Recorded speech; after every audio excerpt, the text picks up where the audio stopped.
Hey guys, I wanted to create this journal to document my battle with Bell's palsy. I was diagnosed 3 days ago with it, and thought I'd keep track of how I'm doing.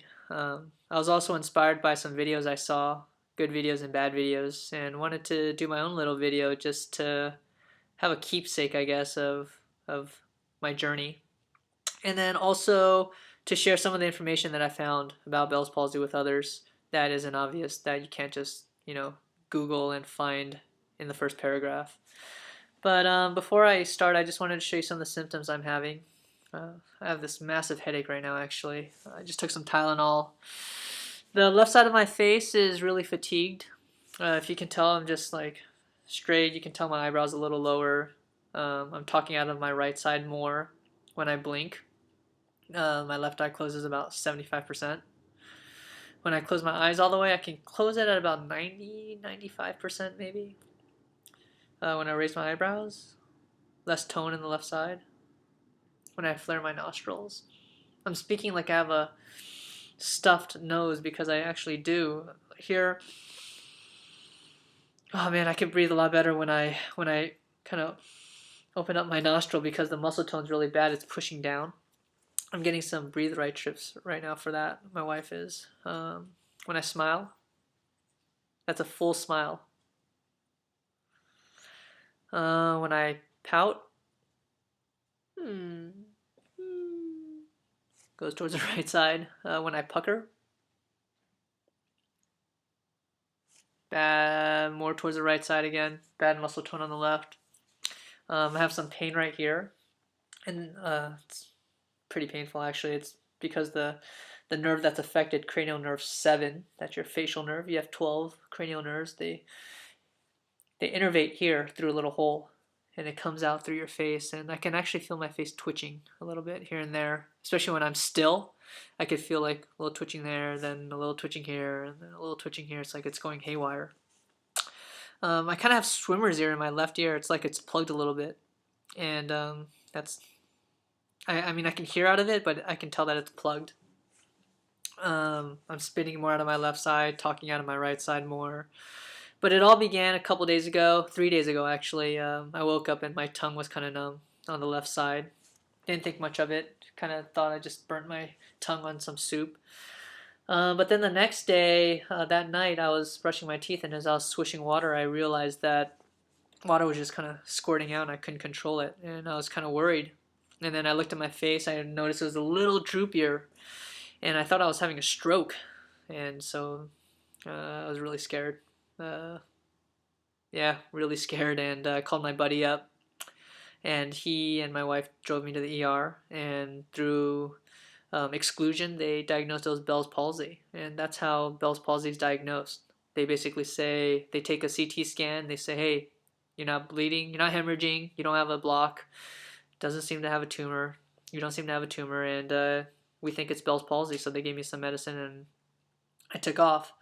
I saw a neurologist the next day, confirmed the CT scan, and he said this is pretty much a hallmark case of Bell's palsy. And that's how it all started. I'm currently taking some medicine. I'll tell you about that in a minute. But Bell's palsy is idiopathic. It basically means that they don't really know what causes it. Their best guess is that it's a virus, and that the virus is causing an inflammation on the facial nerve, and it's disrupting the signals. And they treat that by 3 methods. The first is not doing anything at all because there's really no treatment for it. Your body just has to correct itself and the nerves have to regenerate. The second is they give prednisone. That's a steroid, an anti-inflammatory that I'm currently on. Very strong stuff. And it's supposed to reduce the inflammation on that nerve to help it.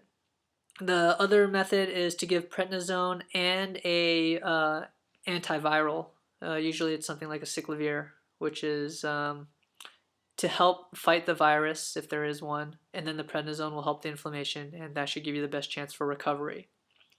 The truth is that out of all the double-blind studies, all 3 methods, there's really no better than the other. For full recovery, 95% to 100% recovery, doing nothing is almost as good as giving prednisone alone. and prednisone increases your chances for recovery with the double-blind studies 3 to 4% more. And so the doctor has to basically weigh the cost benefits as to whether or not he should give it to you because it can do other harm to your body, and the percentages might not justify giving you the prednisone. And regarding taking prednisone and acyclovir together, as opposed to just taking prednisone, the difference is like 1 or 2%. It's very low, not enough to make a difference. And so essentially, you just got to wait it out. Let your body heal itself, let time pass, and hopefully we get through it. But it basically peaks within 48 hours to a week. Most cases is actually 48 hours. For me, it's been 72, and I am a little worse than I was. So it's definitely getting worse. I'm past the 48 hours. Hopefully by a week, or hopefully by right now, it's at its peak, but it's possible it could get worse.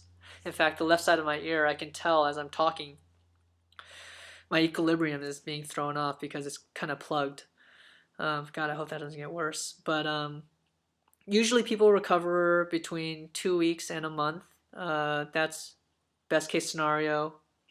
A month to 6 months is most likely for most cases.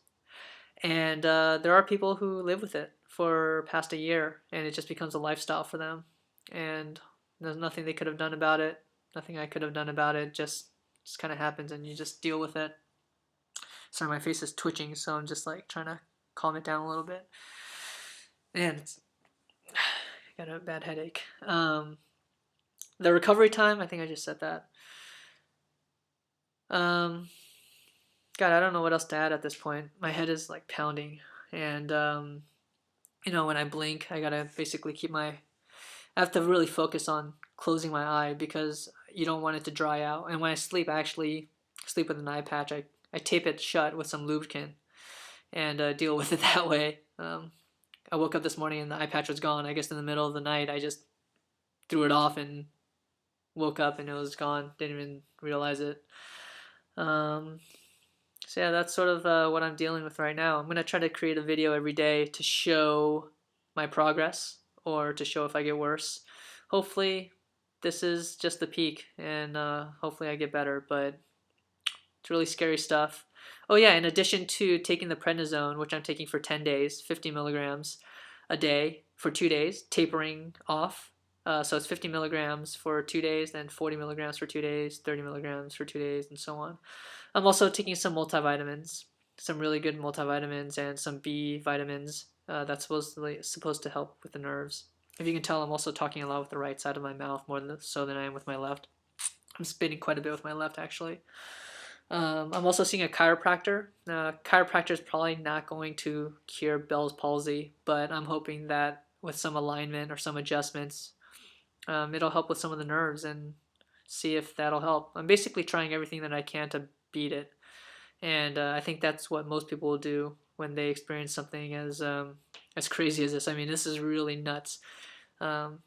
I think right now the cases they get per year is like 40,000 people out of 100,000 people get it a year in the United States. And yeah, I'm just unlucky. That's all. Unlucky. So feel free to leave a comment if you'd like, and I'll try to respond if I can. See you soon.